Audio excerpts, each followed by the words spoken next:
Graça e paz, queridos. Bênção do Senhor, bênção de Deus na sua vida. Hoje nós estamos aqui em mais um Princípios do Reino de Deus.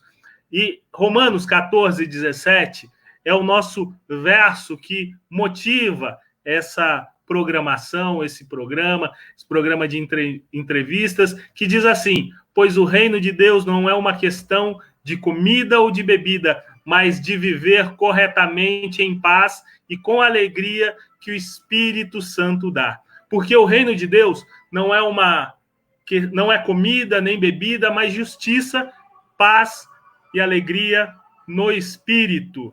Então, queridos, hoje a gente vai falar de princípios do reino de Deus na área das finanças. E a gente está trazendo aqui pastor Ricardo Santos, que vai nos agraciar, vai nos presentear com esse momento de alegria. Pastor Ricardo Santos, vem aqui. Graça e paz. Olá, graça e paz, pastor Ricardo Maiolini. Ótima noite, paz a todos que nos acompanham aqui por esta página, a página da Igreja Conexão em Cristo. E que alegria poder me encontrar com o senhor virtualmente, com os amigos espalhados aí por todo o país, para falar de um assunto tão interessante, finanças. Finanças, vamos entender, inclusive, por que, afinal, Jesus falou que é melhor dar do que receber. Mas é tão bom receber, é tão bom você ganhar as coisas. Aí ele fala que é melhor dar do que receber. Como assim? Vamos entender isso. Que bom, pastor, que bom. E eu queria convidar as pessoas que estão nos assistindo aqui, agora na live, para que nos comentários desse vídeo, você marque 3 amigos, 3 conhecidos seus e também faça a replicação desse vídeo, né? Compartilhe esse vídeo na sua timeline, que no próximo Princípios do Reino de Deus nós estaremos anunciando haverá um sorteado e vai receber um livro escrito pelo pastor Ricardo Santos. Então, queridos, compartilhe esse vídeo, compartilhe e anote aqui 3 pessoas queridas que vão ser princípios para a sua vida e para o seu dia a dia. A gente escolheu homens de Deus. Hoje, o pastor Ricardo Santos está aqui compartilhando conosco um pouquinho da sua experiência. Pastor Ricardo Santos, eu sei que eu conheço o senhor já há algum tempo, não vou falar que é um pouco mais de 20 anos, não vou falar isso, senão vão falar que os nossos cabelos estão ficando brancos. Tá? E conheço o senhor na capital federal, lá em Brasília, o senhor pôde me acompanhar durante um período, e eu queria que o senhor falasse um pouco do seu dia a dia, da sua vida, de como é a sua história, se apresentar aqui para o nosso pessoal que já está online. Muito bem, a minha história é a seguinte: eu me converti quando eu tinha 12 anos para 13, né, estava próximo de fazer 13 anos, na cidade de Ribeirão Preto, interior de São Paulo, e aí me batizei nas águas aos 13 anos. Quando eu tinha 14 anos, o pastor, eu fui levar uma oferta lá na salva, que estava lá no altar, e o pastor falou assim: vem aí tal dia que vai ter uma reunião para diácono, que lá na igreja a gente chamava de obreiro, e eu quero que você venha, com 14 anos. E por incrível que pareça, nesse dia da reunião, isso era domingo, quando chegou na terça-feira, que era o dia da reunião, eu não fui, porque eu estava jogando ainda bolinha de gude. Era criança de tudo, né? Mas aí minha mãe falou da importância de ir, de aprender, de estar perto. E na reunião seguinte eu fui, nunca mais saí. Ali eu me tornei obreiro, aprendi muito da Bíblia, da palavra de Deus, das coisas de Deus. Me envolvi de tal forma que eu estudava das 7 da manhã ao meio-dia, eu saía da escola e ia direto para a igreja. E só saía da igreja quando acabava o último culto, igreja neopentecostal, culto todos os dias.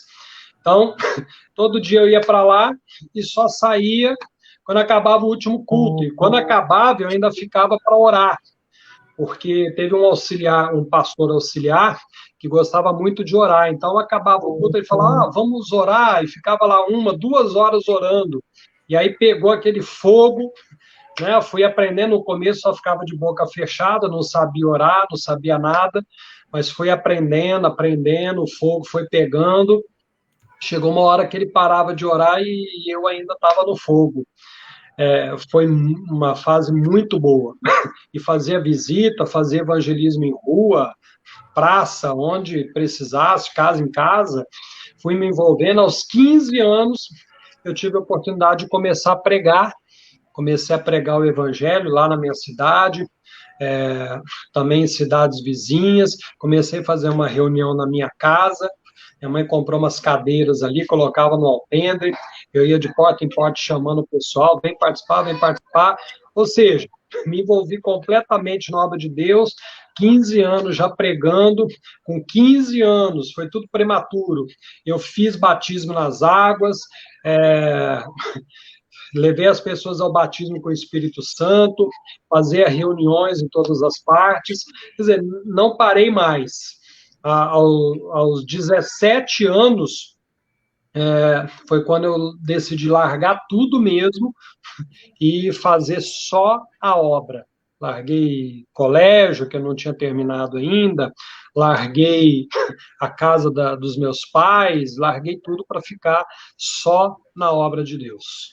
Mas a igreja também foi uma oportunidade para você, porque a gente sabe que você, apesar de se aplicar, porque muita gente acha que quando você se aplica à obra de Deus, você larga todas as coisas e Deus não te recompensa.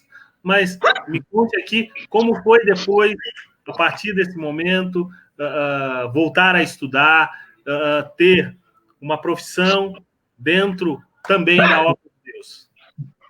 Eu fui transferido para algumas partes do país, seja para abrir igreja, para dirigir igreja.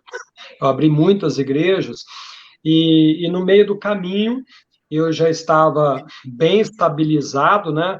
Minha vida espiritual, a maturidade também, e aí eu tive condição de terminar os meus estudos, terminei o ensino médio, já ingressei na faculdade, fiz faculdade de Direito. Então, eu fiz a faculdade de Direito, um tempo depois eu fiz pós-graduação na PUC, aí eu já estava aqui em São Paulo, eu me formei no Rio de Janeiro, mas minha pós-graduação já estava aqui em São Paulo, fiz 2 anos de pós-graduação na PUC, Direito das Relações de Consumo, no COGEA e PUC, fiz também curso de terceiro setor na FGV, fiz também a teologia. Na teologia eu sempre fui autodidata, né? E por ter curso superior, eu já fui direto para uma pós-graduação em História da Igreja. Terminei agora, esse ano, empreendedorismo pela Universidade da Pensilvânia, nos Estados Unidos. Fiz também MBA executivo em coaching. Quer dizer, aí não parei mais de estudar. Não parei mais de estudar. Isso é muito bom. E a gente vê que muitas pessoas acham que a obra de Deus vai paralisar a sua vida secular, se é que a gente pode dizer, mas existe também princípios que a gente alia o dia a dia, o nosso dia a dia, a nossa história, os nossos negócios com a obra de Deus. E Deus usa a nossa vida, principalmente aonde a gente estiver. Eu acredito que o senhor tem vivido essa experiência. Porque você acender uma vela à luz do sol não dá muito efeito. Mas se você estiver num ambiente escuro e acender uma vela, apesar de ser uma luz pequena, ela vai iluminar e resolver um problemão. Então, a gente não pode ficar limitado a 4 paredes. Onde você está, você é igreja, você é luz, você é sal, você faz a diferença, você influencia. Se não pregando, pelo menos pelas suas atitudes. Por exemplo, quando eu fiz a minha pós-graduação, eu não cheguei logo de cara dizendo, eu sou pastor, sou crente, sou evangélico, sou Bíblia. Não, eu sou advogado, estava ali, vida normal, mas as pessoas sempre falam assim, caramba, isso é diferente. Poxa, mas como que é isso? Você não fala isso, você não faz aquilo outro. E aí, na oportunidade certa, foi na apresentação de um seminário, né, sobre vício de produto e serviço, que está no Código Consumidor, foi que eu revelei para a classe toda, o professor também, que eu era pastor, que eu era crente e tal. Eu prefiro, porque senão a pessoa evita de se aproximar, de abrir o coração, de ser sincera, fica um preconceito por aquilo, pela ideia que ela já tem de pastor, de evangélico e tal. Quando você mostra que você é uma pessoa normal, com um diferencial de moral, de fé e tal, aí fica fácil de você revelar que você serve a um Deus vivo. Que bom, pastor. Pastor, e conta para nós como é viver as finanças, porque muita gente acha que a gente ora e Deus faz cair do céu, faz brotar dinheiro, mas continua com as suas finanças desorganizadas, não sabe o quanto gasta, qual é o seu core business, vamos dizer assim, aonde é que de fato ganha e aonde investe. Conta para a gente um pouco a respeito de como você entrou nessa área, porque o senhor escreveu um livro, né? Eu estou aqui com o DVD, mas tem um livro, Os 8 Segredos do Sucesso Financeiro. Vai sair o contrário aí, porque eu estou com a câmera do celular, mas é exatamente a mesma coisa aí do DVD. Esse DVD foram mais de 10 mil cópias, a gente está com um livro agora, recém-lançado, Os 8 Segredos do Sucesso Financeiro. Quem marcar 3 amigos aqui embaixo, né, nos nossos comentários, a gente já tem algumas pessoas que marcaram alguns amigos, e também compartilhar esse vídeo na sua timeline, no Facebook, vai concorrer a um livro desse. Né? Mas faça 2 sorteios, um do livro, um do DVD, pronto. Ótimo. A gente vai fazer 2 sorteios, então. Um do DVD e um do livro, 8 Princípios. O DVD aí foi gravado em Belo Horizonte, mais de 2 mil pessoas na igreja, ouvindo essa palestra sobre os 8 segredos, e foi incrível, foi especial.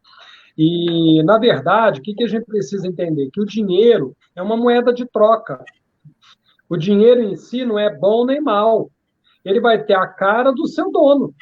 Então, se você for avarento, o dinheiro vai ser. Se você for mal, o dinheiro vai ser. Ele vai ser a cara que você dá a ele. Como uma faca, você usa na cozinha ou usa para fazer atentar contra a vida de alguém. Depende do uso que você faz. A mesma coisa.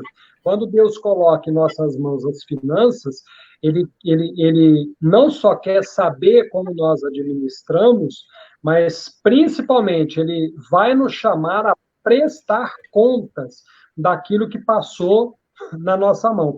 É uma responsabilidade. Né? É uma responsabilidade. E é importante eu nunca ficar olhando para a vida dos outros. Né? O que o outro tem, o que o outro conseguiu, o que o outro adquiriu, aonde o outro chegou. Eu tenho que olhar para mim. O que recebeu lá 1 talento, não tinha que olhar para o que recebeu 2, para o que recebeu 5, ele tinha que olhar para o talento dele. Né? O que ele fez com o talento dele? Escondeu. O talento valia. Como as pessoas também que nos assistem agora, têm dons, talentos, habilidades que são fundamentais na vida de alguém, que vão fazê-la não só ganhar dinheiro, mas ajudar os outros a ganhar dinheiro também. Basta a gente olhar para aquilo que Deus tem nos dado. Eu costumo pedir para as pessoas fazerem o seguinte: quem está em casa agora, se tiver uma caneta, um papel, faça o seguinte exercício, 1 minuto. Escreva o seu nome nesse papel. Nome e sobrenome. Então, pegou a caneta, aí escreva aqui, ó, eu sou destro, então escreva aí, pastor. Então, o pastor vai escrever o nome dele, Ricardo Maiolini. Eu escrevo aqui, Ricardo Santos. Ok. Tranquilo para escrever o nome? De boa. Agora, troca a caneta de mão. Isso. Troca a caneta de mão. Escreva. É difícil, pastor. Não é? Percebeu? É mais difícil, é mais complicado, dá mais trabalho, exige mais concentração. Isso significa o quê? Eu tenho que enxergar aquilo que eu sei fazer. E eu tenho que levar o que eu sei fazer para um ambiente propício. Jesus falou lá na parábola das sementes, ou do semeador, olha aí a diferença da letra. Ficou feio. Demorou mais, não foi confortável, a letra não ficou ideal. Então, Jesus falou na parábola do semeador que a semente que caiu em solo ruim, em solo errado, ambiente errado, ela não produziu como deveria. A semente é a própria palavra de Deus. Então, quer dizer que a semente não presta? Ou não prestava? Não! A semente era da melhor qualidade, mas estava num ambiente errado. Tem gente que está num ambiente errado, na empresa errada, na cidade errada, perdoe falar, até na igreja errada. Está num lugar que só corta as asas da pessoa, castra, coloca a pessoa para baixo. Então, isso impede a pessoa de aflorar e de atingir o seu potencial, de se transformar na sua melhor versão. Então, o ambiente, às vezes o ambiente até familiar, e a pessoa tem que criar uma técnica para ela fazer ouvido surdo a isso, e ela procurar um ambiente onde ela vai produzir, onde ela vai florescer, onde ela vai usar todo o seu potencial. Quando a pessoa se sente fracassada, inútil, na verdade é porque ela estava no ambiente errado, ela usou o método errado. Ela não pode achar que ela é uma fracassada. O método foi fracassado, não é ela que é fracassada. Não é ela. Então, você pode, com aquilo que você sabe fazer, com o seu dom, com a sua habilidade, ser um herói. Ser uma pessoa admirada, um exemplo, uma pessoa seguindo, uma pessoa que vai ganhar muito dinheiro. E nós temos que procurar, não só procurar, mas pedir a Deus para que nos mostre, para que a gente possa atingir o nosso potencial. Então, o que a gente já aprendeu? Que o dinheiro em si não é bom nem mal. Ele tem a cara que nós lhe damos. Ele vai ser conforme o seu próprio dono. Ah, rico é tudo metido. Não. Tem um cara metido, rico. Não é a riqueza que faz ele um metido, um arrogante, um mão de vaca, um tio Patinhas. É o caráter dele. Não tem nada a ver com o dinheiro. Assim, às vezes você já deve ter passado por isso, pastor Ricardo. Você entrar num táxi, o taxista começar a falar mal de pastor. E aí eu sempre contava a história para ele de um taxista que pegou até a arma e assaltou o passageiro. Ah, mas isso é ele. Sim, isso é ele. Toda profissão ou todo cargo tem as exceções, em relação à honestidade. A mesma coisa é o dinheiro. E é importante a gente saber que tem dentro de si a capacidade de ganhar e de multiplicar, porque Deus colocou na nossa mão a riqueza. Deus colocou na nossa mão a riqueza. Mais do que suficiente. Porque, às vezes, a pessoa fala assim, não, mas tem gente que fica rico e se desvia. Mas eu já vi muito pobre desviado também. O senhor não conhece pobre desviado? Pastor, eu estive com alguns irmãos cristãos há uns dias atrás e foi falado algo que tocou no meu coração. Aí eu queria compartilhar isso com o senhor. Porque Jesus diz que vai ser difícil um rico entrar no reino dos céus. Então, o meu irmão que está ouvindo aqui agora, né? Eu tenho a minha percepção, Jesus não falou que o milionário não pode entrar no reino dos céus. Né? Então, eu vou buscar riquezas para ficar milionário, para poder investir mais e mais na obra do Senhor. Mas como a gente fica no pensamento comum, né? Eu me organizo, eu busco ter, como o senhor mesmo diz, fazer as coisas de maneira correta, porque o dinheiro é conforme aquele que está segurando ele, né? Conforme o seu dono. Mas e como a gente insere essa questão do dinheiro, né? O rico não vai entrar no reino dos céus e a gente ter riqueza? Jesus falou, está falado, ele falou que é mais difícil. Mais difícil. Há pessoas que demoram 60, 70 anos para se converter, vai se converter no leito de morte, já velhinho, enrugado, com uma doença terminal. E nem rica a pessoa é. Então, essa questão que Jesus falou é sobre o perigo das riquezas. Apesar de que a pobreza tem mais perigo ainda, mas ele alertou, que ele, por causa do público que ele tinha ali, sobre o perigo das riquezas. Então, quando a pessoa tem dinheiro, a tendência é ela se apegar a esse dinheiro, né? E colocar esse dinheiro, inclusive, acima da família, acima de Deus, acima de igreja, acima de tudo. Tem gente que está em igreja com dinheiro, ele acha que por causa do dízimo dele, ele é o dono da igreja. O pastor não pode falar nada que desagrade a ele, porque ele ameaça sair, e é o dízimo que paga o aluguel da igreja e tudo mais. Então, é o perigo da fascinação da riqueza. A pessoa tem dinheiro para estar no iate dela, para estar na ilha particular dela, para estar aqui e ali. Ela vai querer, no domingo, acordar cedo e ir para o culto, ou à noite, né? Então, ela está ali com todo o conforto, toda a riqueza, trabalhou a semana inteira, aí no domingo ela não vai desfrutar do que o dinheiro tem para ela. Então, muitas vezes acontece isso, a pessoa se apega aos bens materiais. O dinheiro tem que ser um bom servo. Por quê? Porque ele é o péssimo senhor, não o coloca como senhor da sua vida. Né?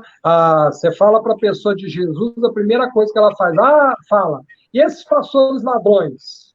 A preocupação dela sempre é a parte econômica. É o bolso, é o dinheiro. Mas eu vou ter que dar dízimo? Eu vou ter que isso, eu vou ter que aquilo? Ou seja, mostra o apego que ela tem às riquezas. Então quer dizer que se eu ganhar 1 milhão, eu vou ter que dar 100 mil? Ela nem ganha, mas já está apegado até aquilo que ela não tem. É só isso. Isso pode acontecer com qualquer um. Com qualquer um. Mesmo a pessoa que já está convertida há 10 anos. De repente, ela está numa situação muito boa financeira, ela precisa sempre vigiar para não cair na fascinação das riquezas. Né?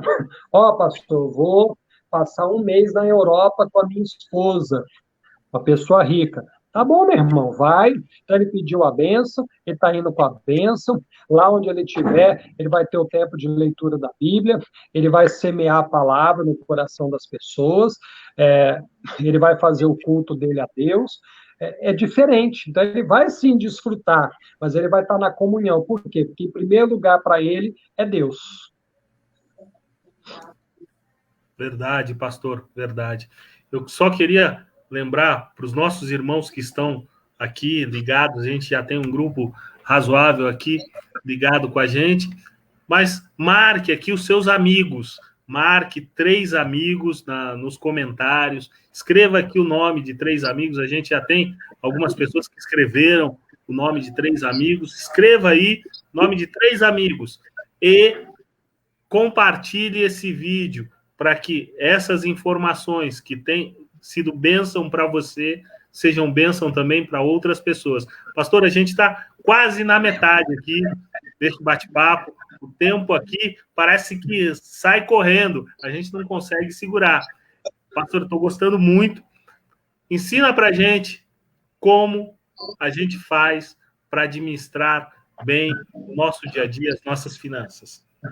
Vamos lá, a Bíblia diz que o dinheiro a tudo responde, o dinheiro é importantíssimo, você ter uma ideia, a Bíblia fala mais do dinheiro do que do céu, né? Para você ver, porque falou do céu, ok, eu creio, amém, vou para lá, é um tanto quanto mais tranquilo esse assunto, mas dinheiro, quando se trata disso, é seríssimo, E a gente realmente precisa aprender a administrar o nosso dinheiro. A primeira coisa que eu quero chamar a atenção é que a Bíblia diz que nós temos que semear de manhã e também à tarde, porque a gente não sabe a semente que vai frutificar.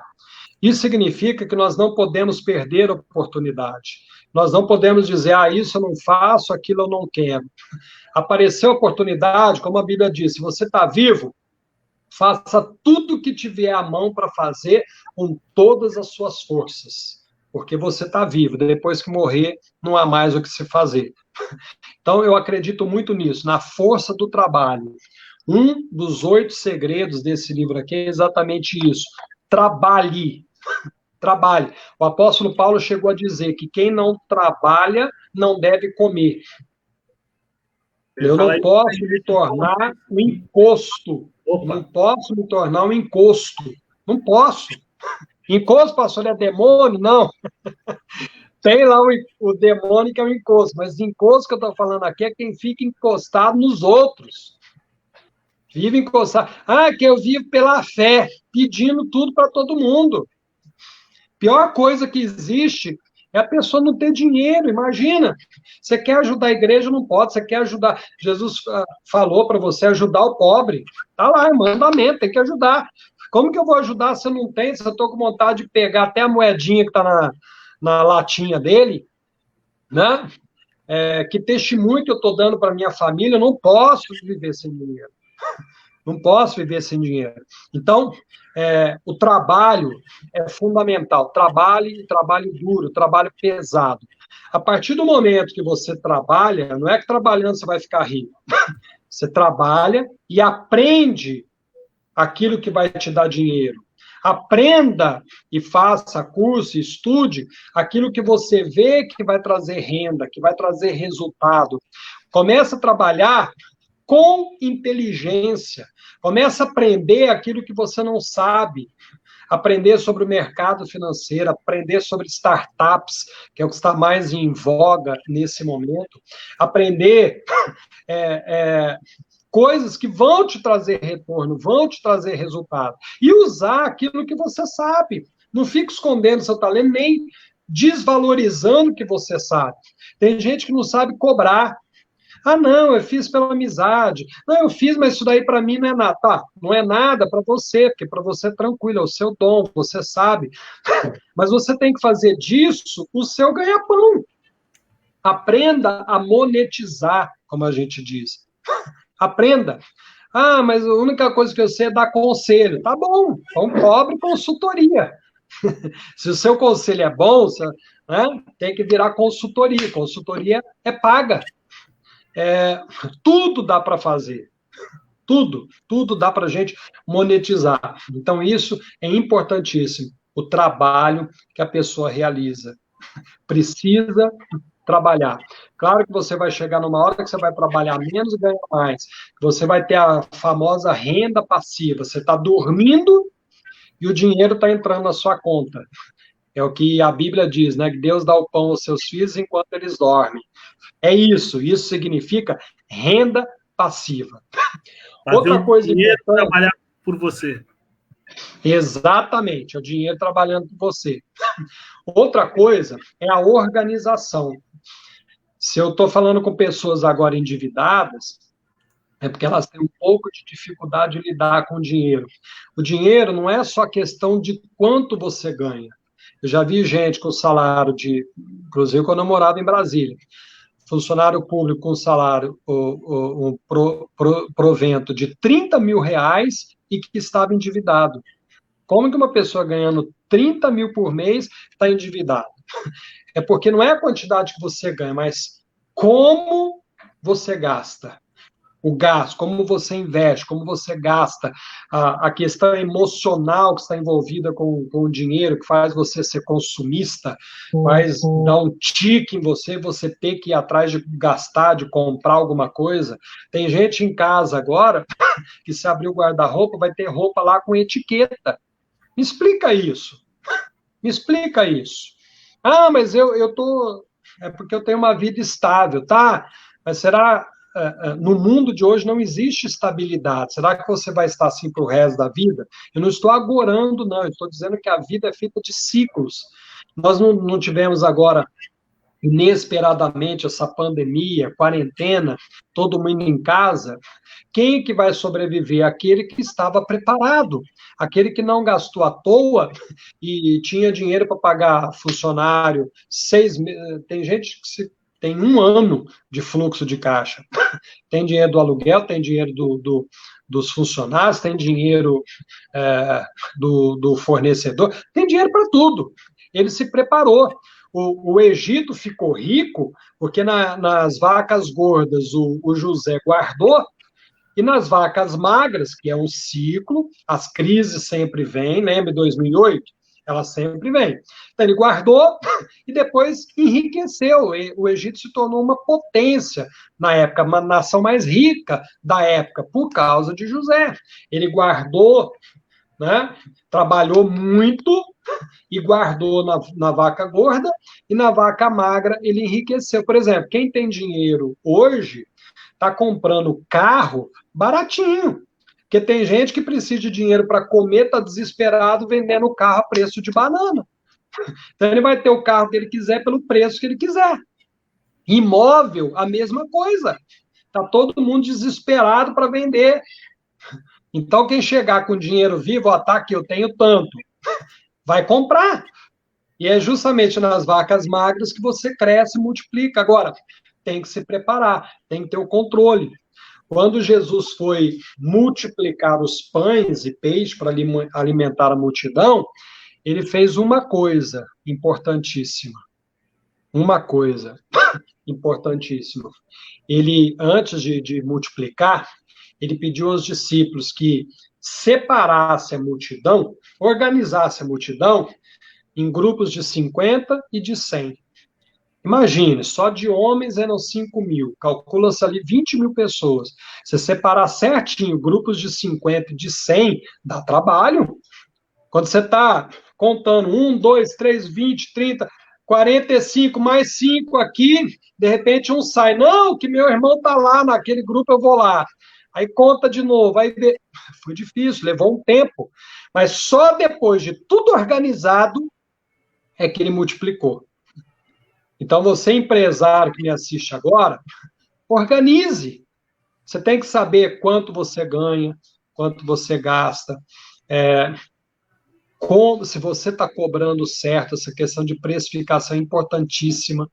O preço, porque no preço que você cobra do produto ou serviço, não é só quanto você pagou pelo produto, não é só o gasto que você teve ali para executar o serviço, mas tem todas as outras coisas que têm que estar embutidas.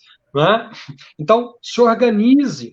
Quem está devendo, está com dívida, para quem você deve? Quanto você deve? Qual é o valor principal? Qual é o juro? O cartão de crédito é uma coisa importantíssima, todo mundo deve ter.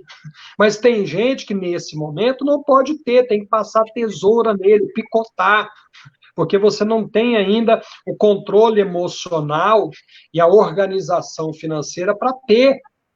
Deu para entender?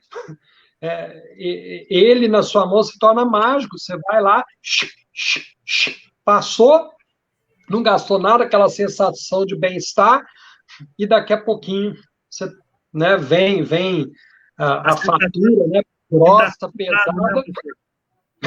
Ela ainda fala assim, tá amarrado. Tinha que ter amarrado antes de sair para comprar, né? Agora tem que pagar. Então, esses são princípios fundamentais. Jesus falou, por exemplo, a pessoa diz assim, eu tenho um sonho de ir para Israel. Ou o outro, eu tenho um sonho de ir para Disney. Ok. Agora, como você vai para lá? Você tem que tornar isso palpável, tem que tornar isso real. Coloca na ponta do lápis. Quanto custa hoje para ir para Israel? 12 mil reais? Pouco mais? 12, 15, 20? Vamos colocar 20 mil reais para a pessoa ir para Israel. Quanto você tem que guardar por mês para poder ir para Israel e por quanto tempo? Eu consigo separar aqui do meu salário R$ 500 para realizar esse meu sonho. Custa 20 mil, eu separo R$ 500 por mês, então em 40 meses eu vou fazer a minha viagem. Antes, porque ainda tem um jurozinho que acumula ali, tem alguma promoção, tem N razões, tá? Então, ou seja, os seus sonhos são 40 meses. 3 anos e pouquinho você está indo para Israel ou para Disney, seja onde você quer. Eu quero comprar o carro, a casa, é a mesma coisa, não é do nada. Tudo é planejamento. Jesus falou assim, quando você vai construir uma torre, você precisa sentar e fazer a conta do gasto que você vai ter para não parar no meio do caminho e depois rirem de você. O que significa isso? Planejamento, orçamento, é outro dos segredos que eu conto aqui. Está tudo na Bíblia. Tudo na Bíblia. Que tenha um orçamento. Anota tudo. Até o café que você toma. Agora, é para cortar tudo? Não. É para você se planejar melhor. Não é uma pizza ou um café que vai te deixar rico. Porque tem gente que não compra pizza e não toma aquele cafezinho e não está rico. Não tem a Ferrari ainda. Não é isso. Mas a questão de você ver para onde está indo o dinheiro. Se me permite, outra coisa importante em relação a finanças é a honra. O que significa isso, a honra? Se eu tenho aqui esse apartamento, foi Deus que me deu. Se eu tenho a vida, se eu estou vivo agora respirando, é por causa de Deus. Não fui eu que me fiz, que me criei. Eu não tenho controle se eu vivo ou morro. Eu posso fazer certas coisas que vão ajudar a minha saúde, meu equilíbrio emocional, vão prolongar minha vida. Mas mesmo assim eu não tenho controle. Eu não sei se eu vou estar vivo amanhã, ninguém sabe. Então, quem me dá a vida, o ar que eu respiro, o dinheiro que eu ganho, profissão que eu tenho, estudo que eu tive, a casa que eu moro, tudo vem de Deus, é 100% dele. Eu preciso honrar a Deus, reconhecer Deus na minha vida como meu provedor, como meu Senhor, como aquele que me provê, que me dá aquilo que eu tenho. E honrá-lo a ponto de obedecer o que diz a palavra dele, que não é só questão de obediência, mas de fé, que é a questão do dízimo. A 10ª parte do que vem à minha mão, eu devolvo a ele. Por que devolver? Eu não estou pagando, porque eu não estou devendo nada. Eu não estou dando, porque não é meu. Ele já disse, eu coloco tudo na sua mão e 10% é meu. Então, ele quer ver a nossa honra, a nossa fidelidade, devolver aquilo que é dele para que a obra dele seja mantida.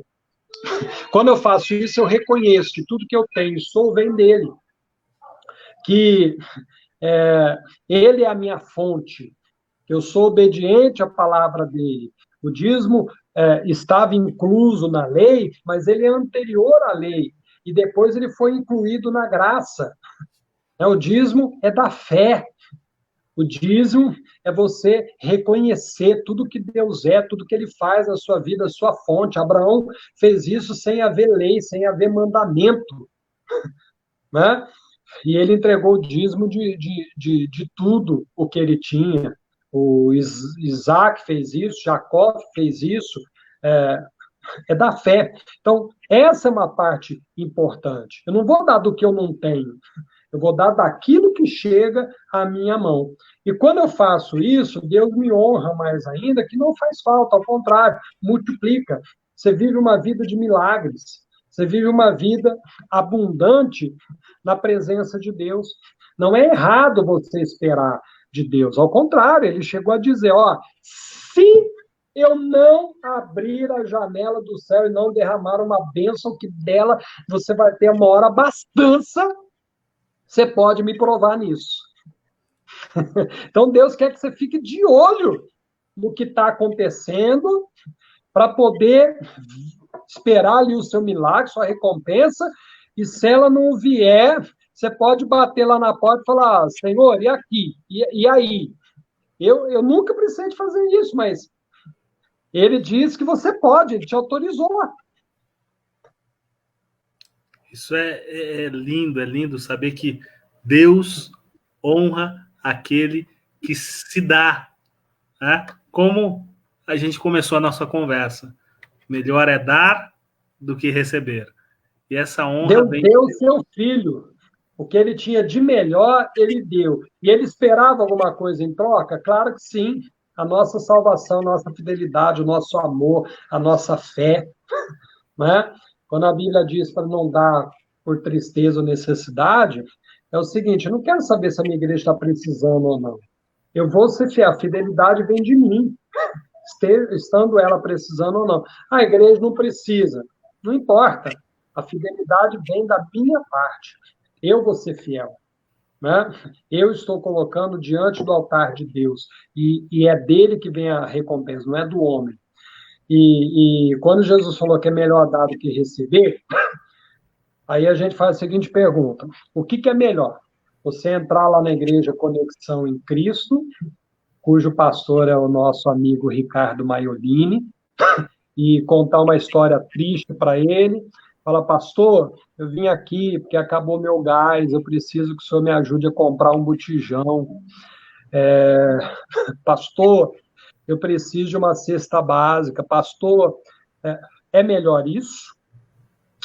Ou é melhor você chegar lá e falar assim, pastor, Deus me abençoou tanto esse mês, eu recebi aí do negócio que eu fiz 10 mil reais, eu trouxe aqui 1.000 do meu dízimo, tá aqui, ó, e tem mais 1.000 de oferta. O que é melhor? Quem está numa posição melhor? Você prefere estar na rua pedindo um prato de comida ou ser alguém que dá o prato de comida a quem está com fome? Você prefere chegar na igreja e dar um dízimo e oferta ou você prefere chegar lá com um chapéu na mão pedindo alguma coisa? Não é? Então, é isso. É melhor dar do que receber. Muito melhor. Porque, por exemplo, imagina alguém chegar e te dar um carro. Puxa, supimpa, maravilhoso, marca a sua vida. Mas imagina você ser a pessoa que tem 3 carros na garagem. Ah, eu vou abençoar essa pessoa, vou dar um carro para ela. Você está muito melhor, está numa posição muito melhor. É a bênção. Né? A bênção lá de Deuteronômio. Você vai emprestar a muita gente, não vai tomar emprestado. É a bênção de você ser de Deus, estar na presença de Deus. Né? É muito melhor dar do que receber. Amém. Pastor, a gente já está finalizando. Capelão Rodrigo Mendonça vai estar aqui conosco numa segunda-feira e ele está dizendo aqui que foi muito bom, ele se identificou em muitas coisas que o senhor falou nessa noite. E Amém. a pastora Rita, minha esposa, né, está perguntando aqui, pastor Ricardo Santos, qual conselho você nos dá para superarmos essa pandemia em meio a tantas notícias negativas? Primeiro, você precisa parar de ter contato com a mídia tradicional, porque ela é destruidora e ela tem os seus interesses Desliga a políticos e TV. econômicos. Tá? TV e a maioria das mídias. Outra coisa é a gente se mexer. O dinheiro não vai aparecer do nada. Nós temos que produzi-lo. Ah, eu não me preparei como deveria para essa pandemia, para essa crise, eu estou sem dinheiro. Então, você precisa se reinventar. Eu tenho acompanhado muitas pessoas, elas estão fazendo bolo, estão fazendo salgado, estão fazendo N coisas. N. Muitas coisas. Elas estão se reinventando. Aquilo que eu falei no começo. Procurando o seu talento. Ah, eu estou dando aula online. Eu estou... Quer dizer, muita coisa que dá para ser feito. Teve gente que se envolveu aí com... Ah, eu vou fabricar máscara, vou vender, ou então eu só vou vender uma coisa da ocasião, né? Máscara que todo mundo precisa de usar e vai precisar por um bom tempo. Então, é você se reinventar, correr atrás. O que eu posso fazer? E isso vem da própria pessoa. A própria pessoa. Eu vou me mexer e eu vou fazer alguma coisa que precisa fazer. Por exemplo, uma das coisas que eu tenho feito, que a advocacia parou, zerou. Né? A minha renda hoje com a advocacia é zero. Zero. Recebi alguma coisa aí essa semana que passou, mas de coisa que eu já tinha feito desde o ano passado e agora que caiu tudo. Mas trabalho de advocacia, zero. O que eu estou fazendo? Eu estou fazendo alguma coisa que tem a ver com aquilo que está aberto ainda, farmácia, supermercado. É um software, é uma tecnologia que você coloca no aparelho de ar-condicionado ou na câmara fria e você tem uma economia na conta de energia de 30%. Então, imagina um supermercado aí que tem uma conta de 100 mil reais por mês de energia, né? Vem a conta lá da Enel, antiga Eletropaulo, de 100 mil reais. A gente garante em contrato que ele vai ter uma economia de, no mínimo, 30 mil reais com o nosso equipamento. É um software desenvolvido pela Universidade Federal do Paraná e que a gente é o único autorizado, tem exclusividade para poder comercializar. Então, a gente está trabalhando naquilo que, nesse momento, está aberto, está funcionando, que dá para trabalhar, fazendo reuniões online, conversa com esse, com aquele outro, reunião aqui e ali, e as coisas estão acontecendo. É você correr atrás, é você fazer o que tem que ser feito para o dinheiro aparecer na sua vida. A gente tem algumas outras perguntas que apareceram aqui. A nossa irmã Fátima Santi está perguntando: o mercado financeiro hoje, na pandemia, é propício para investimentos? E eu queria juntar aqui essa pergunta da Fátima e perguntar também, startup. Todo mundo busca os unicórnios, mas a maioria das pessoas encontram as zebras. Né? Investimento em startup também é tão rentável quanto investimento no mercado financeiro? Tudo que você vai fazer, seja startup ou mercado financeiro, você precisa estudar. Se o dinheiro é importante, você precisa dele, estude, mas se dedique mesmo. Precisa de dedicação. Faça curso, pesquisa na internet. Tem tanta coisa boa na internet. Pesquisa bastante na internet. Inclusive gratuito. Oi? Inclusive gratuito. Gratuito, é verdade. Verdade. Converse com pessoas que já estão nessa área para te dar algumas dicas. Precisa saber. O mercado financeiro sempre é atrativo. Mas eu já vi muita gente também, só chegar lá, eu tenho dinheiro, vou colocar aqui. E perder o que tem. Por quê? Porque você tem que ter o mínimo de experiência. Ou pelo menos encontrar um lugar confiável, tá? Para você colocar o seu dinheiro. O ganho vai ser um pouco menor, mas pelo menos é uma operadora aí, uma investidora, uma agência que é respeitada e que alguma coisa vai te dar de rendimento. A mesma coisa startup. Eu estou trabalhando direto com startup. Tá? Tanto a pessoa que tem uma startup ou que tem uma ideia e quer criar, pode falar comigo, a gente dá toda a assessoria, como aqueles que têm também, que buscam investidores. Só que a startup é o seguinte, ela é uma empresa que tem a tecnologia envolvida, ou seja, ela precisa ser escalável, precisa ter tecnologia para que ela possa crescer.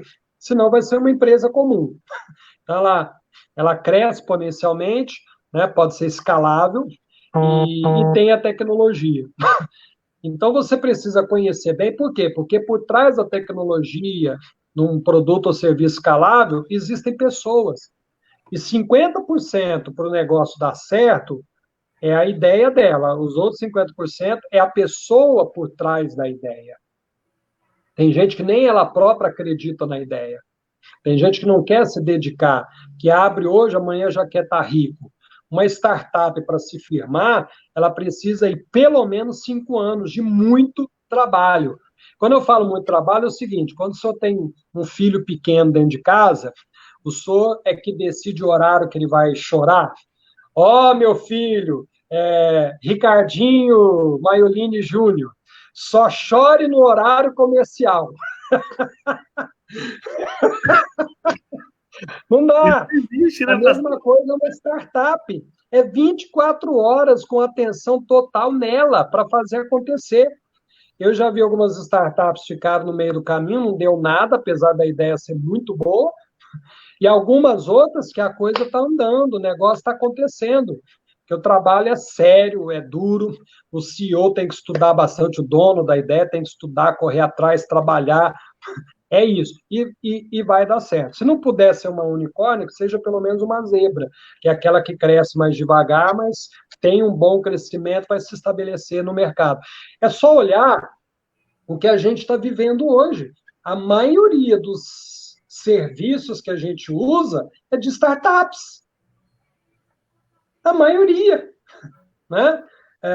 São empresas relativamente novas. iFood. Então, né, Uber e tantas outras aí, é tudo de agora. É tudo de agora. Tudo de agora. Então, tem espaço. E a pessoa tem que correr atrás, trabalhar, lutar e estudar muito. O mercado financeiro é uma boa, investimento em startups, que é o que eu tenho feito ultimamente, é muito bom, mas de cada 100, salva 3. Então, é preciso muito estudo, muito trabalho, muita dedicação. Só que na hora que essas 3 compensa todas as outras que você entrou ali, investiu, essas 3 compensam, porque o ganho é enorme. Que bom, pastor. Pastor, a gente já está finalizando, chegando aqui ao final. Né? Eu queria lembrar a todas as pessoas que nos assistiram que aqui, na descrição desse vídeo, tem todos os contatos do senhor para uma consultoria, para que seja um coach, né? O senhor pode direcionar como coach, né? E, enfim, um investidor. E quem quiser entrar, pode entrar no Instagram do pastor Ricardo Santos, né? Porque às vezes a gente tem muitas perguntas, mas falha na hora, fica sem palavras. Né? Eu queria agradecer o senhor por estar aqui conosco hoje. Né? Pode seguir lá no Instagram, pode mandar direct.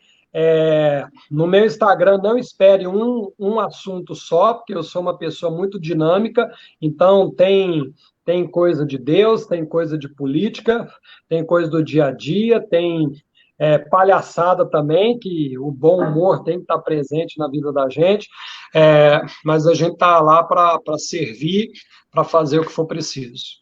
Amém. Obrigado, pastor. Obrigado. Eu queria falar para todos aqui que estão nos assistindo, que compartilhe esse vídeo, que marque aqui 3 pessoas. Na próxima segunda-feira, a gente vai estar falando aqui novamente sobre princípios do reino de Deus, né?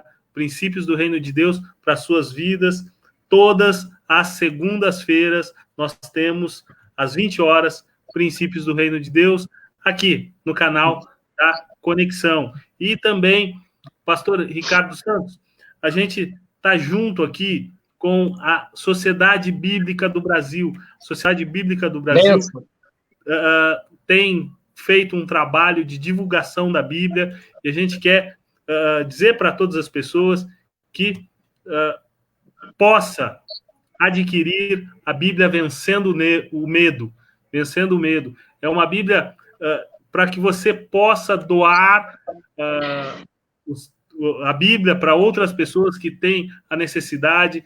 A Sociedade Bíblica está fazendo kits com 5 unidades, ou você pode comprar também uma caixa com 44 unidades. Pastor Ricardo, a gente vale a pena. Está aqui finalizando já e dando glória a Deus. Obrigado. Muito obrigado, viu, meu amigão, pelo convite, por estar aqui nesse canal, né, nessa live, por estar junto desse povo abençoado. A gente fica aqui à disposição sempre. E semana que vem, capelão Rodrigo Mendonça vai estar aqui falando também sobre o serviço do homem público, né, e os princípios do reino de Deus.